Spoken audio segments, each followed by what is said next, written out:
ngurusin diri kita. Karena otoritas, kemampuan, ataupun kendali yang ada adalah pada bagian kita. Kalau kita suami-suami, kalau kita orang tua, kalau kita anak-anak, kalau kita saudara-saudara. Amin. Jadi Anda ngelihat banyak dari kita mau mencari kemanisan lewat hal yang hanya bukannya harmonis, tetapi tadi romantis doang, saudara-saudari. Benar?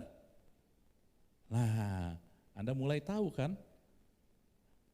Kemudian saudara-saudari, Filipi 4 ayat 8. Ini ada kata-kata yang baik juga, ya. Saudara, Filipi 4 ayat 8 katakan, yuk sama-sama. Jadi, akhirnya saudara-saudara,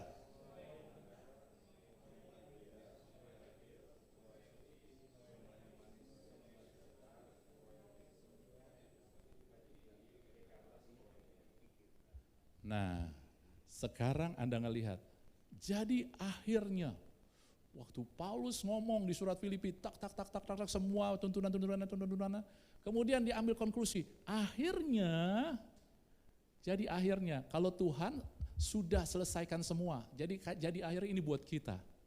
Kalau buat kita itu masalah jiwa, bukan roh, saudara-saudari. Banyak orang pikir bahwa hidup manis adalah keadaannya semua baik. Rumah bagus, istri cantik, suami ganteng, anak-anak nurut semua saudara-saudari. Ya. Tapi Anda sedang mimpi di siang bolong. Saudara. Ya. Kalau mimpi malam, kita bisa panjang mimpinya. Karena malam kita tidur bisa 6 jam. Kalau mimpi siang bolong, mimpi sebentaran. Paling kalau kita tidur siang paling 1 jam, 2 jam. Jadi kalau mimpi di siang bolong itu artinya mimpi yang cepat habis, nguap, saudara. Enggak, saudara. Manis adalah ketika Anda memilih.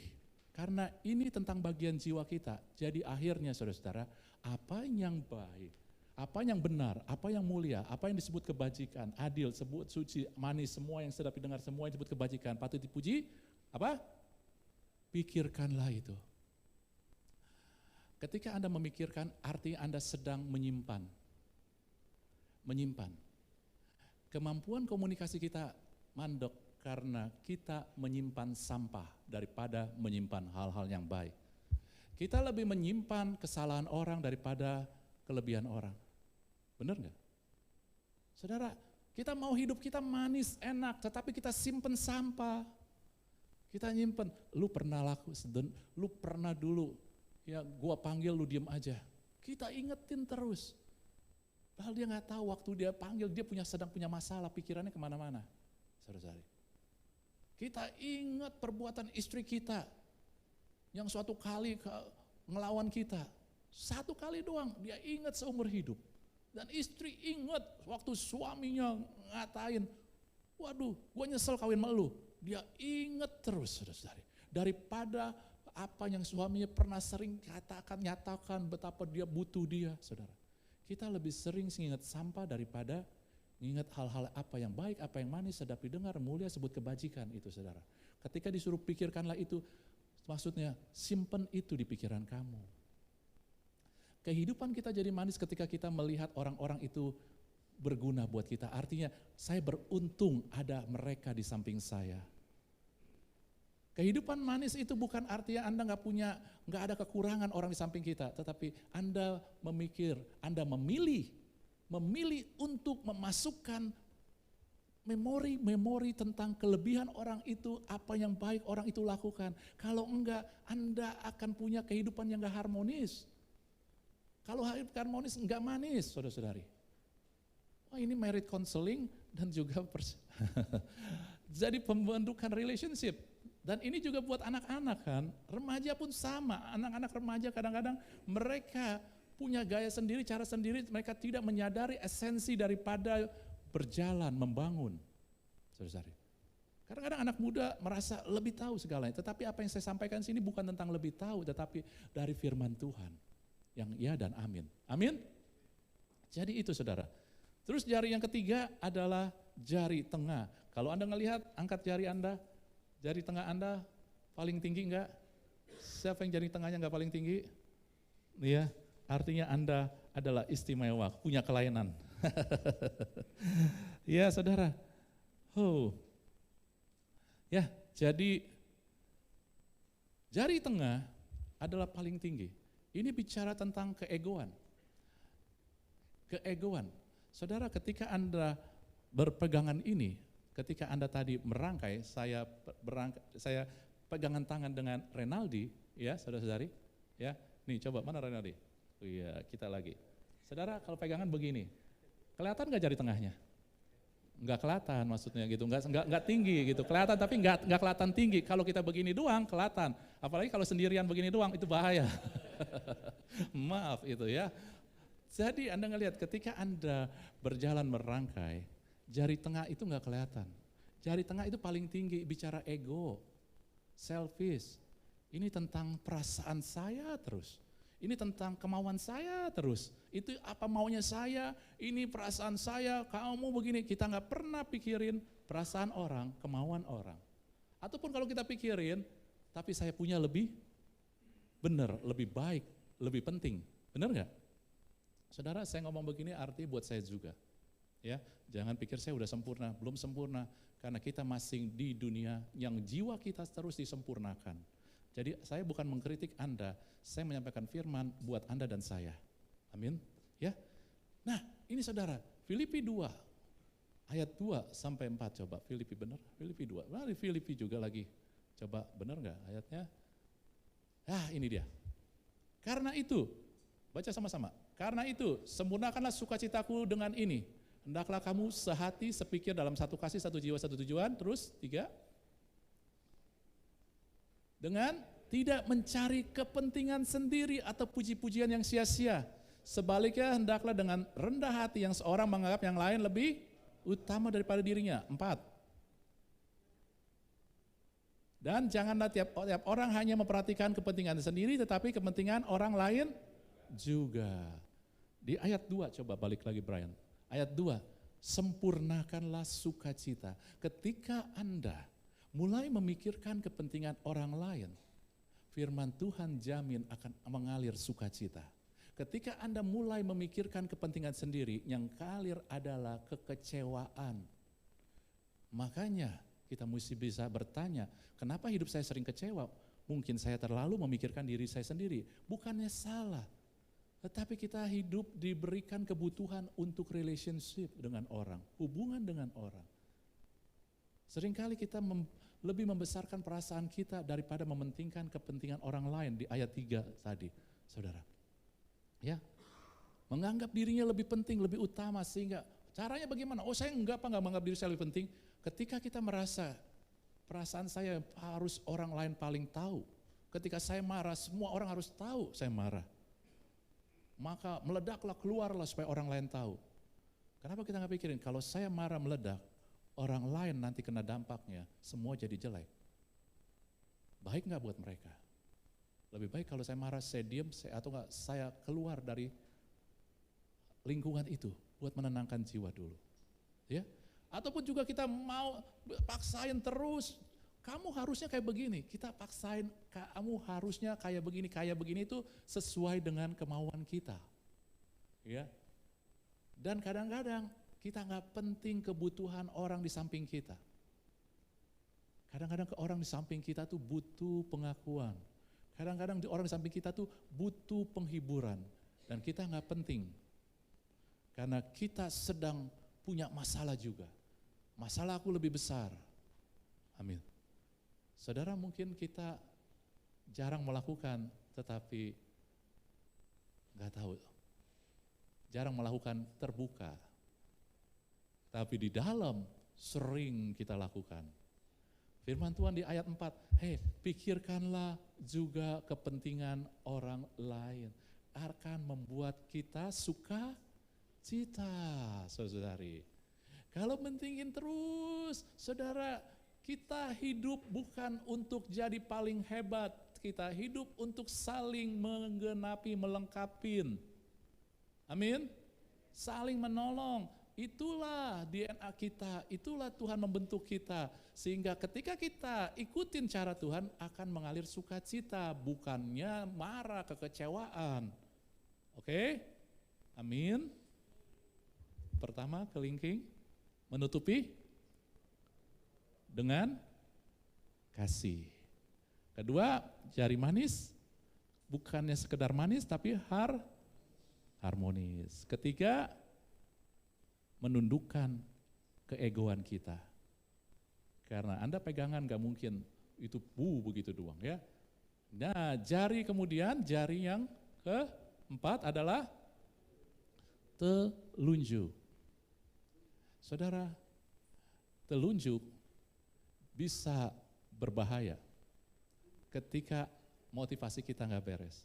Kita nunjuk-nunjuk orang, nih, gitu ya. Kita nunjuk-nunjuk orang. Nih, lu bego, aduh kita nunjuk.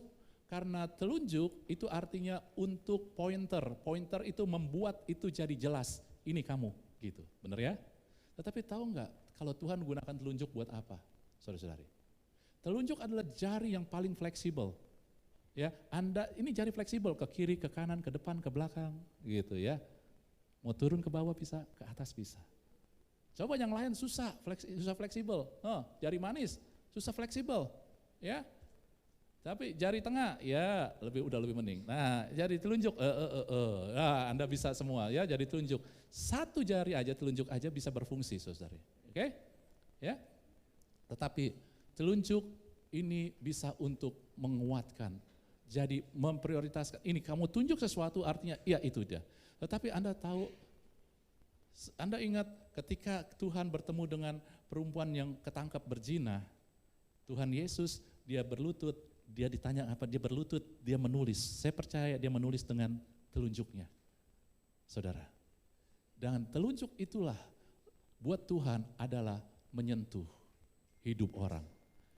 Makanya ketika orang bilang ketika Tuhan menciptakan Adam, maka ada gambar dia nggak pakai tangan, telunjuk dia sentuh ke tanah itu, Adam hidup.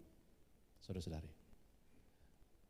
Telunjuk adalah lambang buat Tuhan adalah menjamah, saudara-saudari, untuk membentuk. Dan Anda ngelihat bagaimana ya Tuhan ini akhirnya dengan begitu dia menjamah kehidupan wanita yang berzina ini, saudara. Sehingga akhirnya wanita ini berubah. Bagaimana Tuhan menjamah seorang wanita di sumur Samaria. Bukan dengan yang lain, dengan menjamah kehidupannya. Lalu wanita ini berubah. Lalu Anda ngelihat bagaimana Tuhan menjamah kehidupan Petrus juga. Yang sebelumnya sombong, dia merasa dia paling mau ngikutin Tuhan. Tapi Tuhan jamah, akhirnya hidupnya berubah. Dia menjamah kehidupan Saulus, hidupnya berubah. Tapi Anda perhatikan orang-orang yang melihat, yang mengalami mujizat Tuhan, enggak semua berubah. Orang-orang yang dijamah Tuhan berubah. Benar enggak? Saudara-saudari, kita kadang kehilangan kemampuan menjamah hidup orang, tetapi kita mau langsung merubah hidup orang. Ketika Anda bisa menjamah kehidupan orang tersebut, orang itu akan berubah. Anda akan memberi dampak kepada dia dan dia mau dipengaruhi oleh Anda. Tapi ketika Anda hanya bisa ngomong doang, ini gak boleh begitu ya, ini begitu peraturan doang. Anda gak bisa ubah dia, tetapi justru Anda menimbulkan kepahitan sama dia. Banyak dari kita hilang kemampuan menjamah orang karena kehidupan yang egois di metropolitan, di kota-kota besar. Banyak kita kehilangan menjamah orang karena kita gak biasa melakukan. Karena kita maunya serba instan. Karena dunia juga, Anda tahu menjamah itu gak instan. Tuhan duduk sama orang tersebut, dia perlu waktu lama untuk menjamah Petrus. Dia butuh waktu dengan wanita di Samaria yang di sumur itu untuk bicara supaya bisa menjamah dia. Gak langsung ke tutup poin, tetapi menjamah Anda tahu, menjamah artinya Tuhan mengkasih unjuk dia peduli dengan seluruh kehidupannya. Makanya dia ngomong dengan wanita Samaria itu, dia tahu. Tetapi dia gak mau tinggalkan. Dia tahu wanita itu punya suami yang udah ke-6 kali ya. Dan punya hidupan gak benar. Tuhan tahu tapi Tuhan gak tinggalkan. Itulah menjamah. Anda tahu dia punya masalah tapi Anda gak tinggalkan. Tapi banyak sekali kita ini, lu gak itu udah tinggalin aja deh. Saudara gak kayak gitu. Anda diberikan kemampuan sentuhan ajaib sama Tuhan. Kenapa orang tua bisa mengubah anak?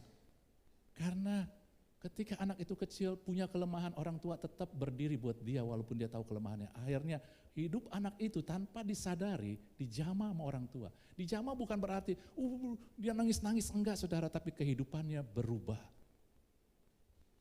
Ini dia. Itu contoh paling besar adalah orang tua. Mengubah anak bukan seketika, tapi Anda ada buat dia senantiasa, bahkan dalam keadaan-keadaan yang gak enak. Kalau Anda bisa lakukan kepada anak Anda yang masih kecil, kenapa kita gak bisa lakukan? Kita expand kemampuan kita ke orang-orang lain. Banyak orang jadi orang percaya ikut Yesus karena ada orang-orang yang menjamah hidupnya. Bukan mengkhotbahi dia, tapi menjamah hidupnya. Dia ada walaupun tahu orang itu bermasalah. Dia ada walaupun dia tahu orang itu jadi gak beres. Dan ini yang terjadi. Tuhan Yesus kasih unjuk, makanya dia bilang dia sahabat orang-orang berdosa. Dia ada di tengah-tengah orang-orang yang berdosa. Karena Tuhan bukan tentang khotbah. Dia khotbah dikritik sama orang-orang Farisi, sama orang Saduki. Dia ada. Makanya ketika zaman itu, zaman Yesus ada orang kalau mau jadi murid Tuhan Yesus bukan datang kelas, tapi ikuti hidup bersama dia supaya tujuannya hidupnya bisa dijamah. Bukan tentang pengajaran, tapi dia ngelihat cara hidup Tuhan. Menjamah hidup adalah juga dengan memperlihatkan cara hidup kita, saudara-saudari. Amin. Kalau kita kehilangan kemampuan saat ini, jujur ngomong kemampuan kita untuk ini makin berkurang, terlebih lagi kita tinggal di kota besar.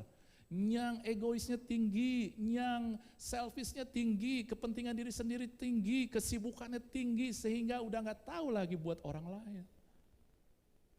Ketika diberikan tema masa menuai, saya deg-degan, Tuhan bagaimana ya? Siapa yang mau menuai Tuhan? Kalau semua gak peduli sama orang lain. Yang pedulinya, yuk ibadah minggu doang. Saudara, gereja bukan hanya hari Minggu, gereja adalah sel. Tubuh Kristus, bagian tubuh Kristus yang paling kecil itu sel. Dan itu setiap hari, dari Senin sampai Senin lagi, bukan Minggu doang. Tapi sedih juga sih, tapi kita mulai berubah nih. Tuhan taruh pesan ini supaya kita berubah, saya dan Anda berubah. Sehingga RM bukan hanya ibadah, tetapi sel tubuh Kristus yang bergerak dari Senin sampai Senin lewat kehidupan Anda yang diubahkan dan mengubahkan orang. Sehingga masa menuai bukan hanya tema, tetapi kita bekerja sama Tuhan. Kita mau, karena Tuhan bilang, ya ladang sudah menguning, siap dituai. Tapi yang dibutuhkan adalah penuainya. Jadi Tuhan mau, kita mau enggak? Bukan arti kita menginjil sana sini, tapi kita mulai menjamah kehidupan orang. Anda mulai mau tahu kehidupan, ada orang penjual yang di rumah Anda yang sering datang, sering jualin. Anda bukan hanya sekedar beli, bukan hanya kasih senyum, mulai jamah. Tanya, Pak, bagaimana keluarga Anda? Simpel aja. Pak, kalau nanti haus, ambil air di sini. Saudara, kadang-kadang menjamah bukan tentang uang, tapi kasih Anda dan yang dialirkan kepada dia, perhatian kita. Amin, saudara. Saya percaya, makanya inilah Tuhan juga mau ubah khotbahnya jadi itu, jadi hal yang ini, saudara. Karena ini bagian daripada juga kita menuai. Kita gak bisa menuai kalau kita gak bisa membina hubungan, berkomunikasi dengan orang. Komunikasi bukan ngomong kadang, saudara. Komunikasi adalah kadang menjamah hidup. Saya punya teman dulu, saudara saya. Ya, dekat daerah Yunus tinggalnya, saya lupa namanya siapa tuh, dekat seberangnya itu, Dokter Ina punya praktek. Dia punya warung di situ. Saudara, orangnya nggak bisa ngomong. Kalau ngomong sama kita, senyum-senyum aja. Siapa namanya, saya nggak tahu itu. Hah? Ya, Budi namanya. Ya, cocok namanya, ini Budi gitu ya. Kalau datang senyum-senyum aja, kita ajak ngomong, tapi dia bawa jiwa banyak, saudara. Saya nggak tahu bagaimana. Mungkin dia peduli sama orang-orang dengan cara kayak begitu, saudara. Dia peduli sama orang-orang. Dia bawa jiwa orang banyak, saudara. Dan ya dia sukacita dari dulu hanya ituin jual buku, saya nggak salah. Jadi ya sales buku, akhirnya dia bisa punya, dia beli tempat situ, dia jadi punya warung di situ, saudara. Ya, udah punya keluarga segala. Dan masih ada saya rasa. Amin, saudara. Oke. Pertama, kelemahan. Kedua, keharmonisan. Ketiga, keegoan ditundukkan. Keempat, menyentuh hidup orang lain, saudara. Jangan paksakan untuk merubah. Tapi mulailah sentuh kehidupan istri Anda, suami Anda, orang tua Anda, anak Anda, keluarga Anda, orang-orang sekitar Anda. Enggak usah yang terlalu wah. Apa yang kita bisa alirkan dari hati yang tulus aja. Care, peduli. Ya, ada buat dia ketika masa yang sulit. Anda enggak tinggalkan. Ketika orang lain tinggalin, Anda tetap ada. Situ. Amin. Dan yang terakhir adalah jari jempol.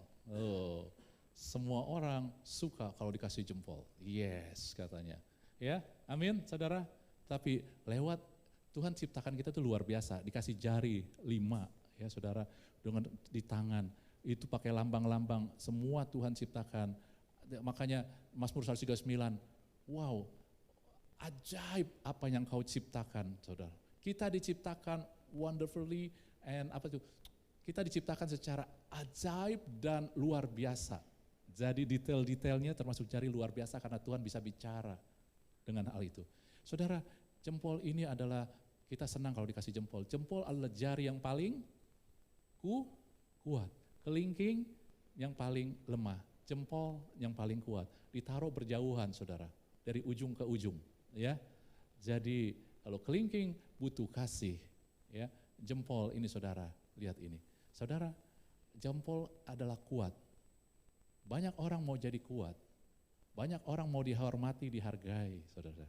Tetapi mereka enggak pernah kasih apresiasi ke orang. Ketika Anda kasih jempol ke orang, Anda bilang, bagus, bagus, bagus.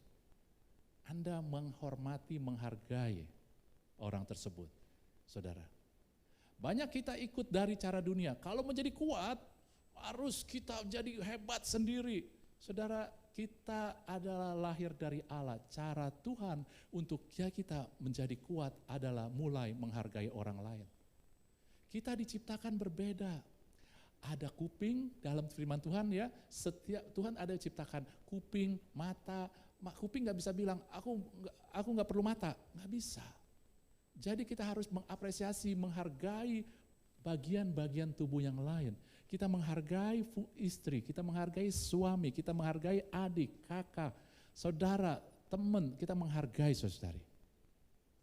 Karena ketika orang yang kuat adalah orang yang berfungsi, semua bagian berfungsi. Anda kalau sakit, Anda kuat nggak kalau sakit? Nggak kuat kan? Kalau sakit, misalkan, aduh kuping aku jadi sakit, mata aku jadi sakit, maka Anda nggak berfungsi normal. Kalau orang nggak berfungsi normal, maka dia tidak memberikan yang terbaik, artinya dia nggak jadi paling kuat saat itu, benar? Nah saudara, kita menjadi kuat ketika kita menghargai orang-orang lain. Sehingga orang lain kita tahu, dia berbeda sama aku, tetapi aku butuh kamu. Disitulah kita jadi kuat. Tuhan gak mau kita jadi sombong. Iblis jatuh, Lucifer jatuh karena dia sombong. Karena dia merasa yang paling hebat. Kalau kita mau kita menjadi paling hebat, kuat sendirian, tanpa menghormati orang lain, kita sedang ngikutin iblis, saudara. Anda dan saya jadi kuat, jadi berfungsi baik, benar, ketika kita belajar menghargai orang lain. Kita menghargai istri. Kita menghargai suami. Bentuknya bagaimana? Banyak macam cara menghargainya. Anda bisa menghargai dengan deposito. Enggak saudara, ya. Anda bisa menghargai. Kadang-kadang yang dibutuhkan hanya terima kasih. Kita nggak pernah ngomong terima kasih sama orang. Kita anggap, udah.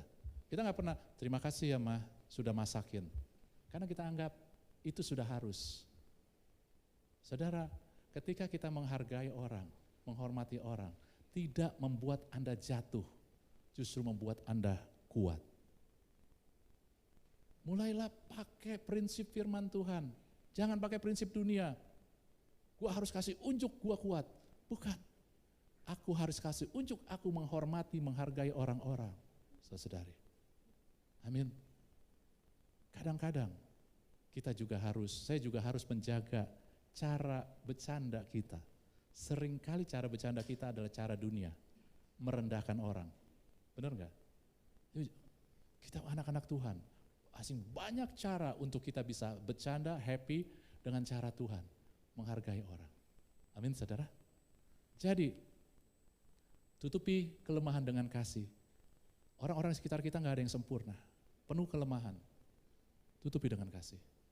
Dan mau hidup manis, mau hidup harmonis adalah simpen hal-hal yang baik, bukan yang buruk. Saudara, kesalahan orang lupain. Orang Chinese bilang, kalau orang punya salah, tulis di pasir. Kalau orang punya kebaikan, tulis di atas batu. Ingat yang baik, simpen yang baik. Kalau enggak, lupain aja, cepat lupain. Harmonis bicara tentang masing-masing berfungsi sesuai dengan bagiannya. Tundukkan keegoan kita. Lalu sentuh, ubah orang dengan menyentuh hidup mereka. Lalu jadilah kuat dengan menghargai orang lain, orang-orang di sekitar Anda. Sudahkah Anda berjalan bersama Tuhan selama ini? Saya belum. Saya pikir saya sudah. Tetapi saya belum. Waktu ketika semakin saya kasih firman ini, semakin saya sadar, gila. Selama ini Tuhan menanti saya. Dia buka tangan buat saya, yuk kita bangun hidupmu. Aku mau berkati hidupmu. Tapi saya masih pakai cara saya. Saya masih pakai cara seenak-enaknya saya. Tetapi mudah-mudahan hari ini kita bersama. Mudah diingat, Anda tiap hari kerja pakai tangan. Ada jari. Setiap Anda mau marah, Anda mulai lihat jari mana yang harus saya rangkai kembali. Pegang kembali dengan Tuhan. Apakah saya marah karena saya nggak pernah menghormati orang? Apakah saya marah karena ini jari tengah saya ini, ego saya terlalu tinggi sehingga saya nggak bisa gandengan tangan tanpa menundukkan jari tengah ini. Kita mulai periksa, saudari. Amin. Anda dapat? Angkat tangan, angkat jari kita semua sama-sama, saudari. Kita angkat, Tuhan, ini yang Kau sampaikan kepada kami. Engkau rindu untuk kami punya hubungan dengan Engkau. Dan hari ini kami belajar untuk Engkau menciptakan tangan ini dengan jari-jarinya.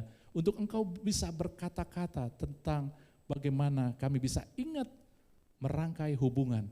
Karena kebutuhan kami, kebahagiaan kami adalah letak ketika kami punya hubungan yang baik, Tuhan.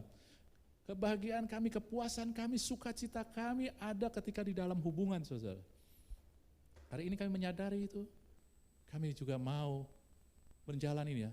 Roh Kudus tolong agar kami mulai memilah-milah mana dari dunia, mana yang dari Engkau. Dan biarlah Tuhan kami senantiasa mulai diingatkan dan akhirnya kami sadar bahwa Tuhan sudah menanti kami untuk membangun. Sebab kalau bukan Tuhan yang membangun, sia-sia. Kadang kami gemakan ayat itu tapi kami enggak tahu bagaimana cara Tuhan membangun. Tuhan membangun dengan berpegangan tangan dengan kami. Dan hari ini kami tangkap Tuhan. Dan lihatlah, berkati sehingga tangan-tangan ini senantiasa ketika mereka bekerja melakukan sesuatu dengan jari-jari tangan mereka, mereka ingat Tuhan mencari hubungan. Dan mereka diundang untuk menundukkan pola pikir kami semua dengan apa yang kami dengar hari ini. Tuhan berbicara pada mereka. Terima kasih Bapa. Di dalam nama Yesus kami bersyukur. Haleluya. Amin. Oke, saudara, kita lanjutkan dengan perjamuan kudus. Silakan petugas, saudara-saudari.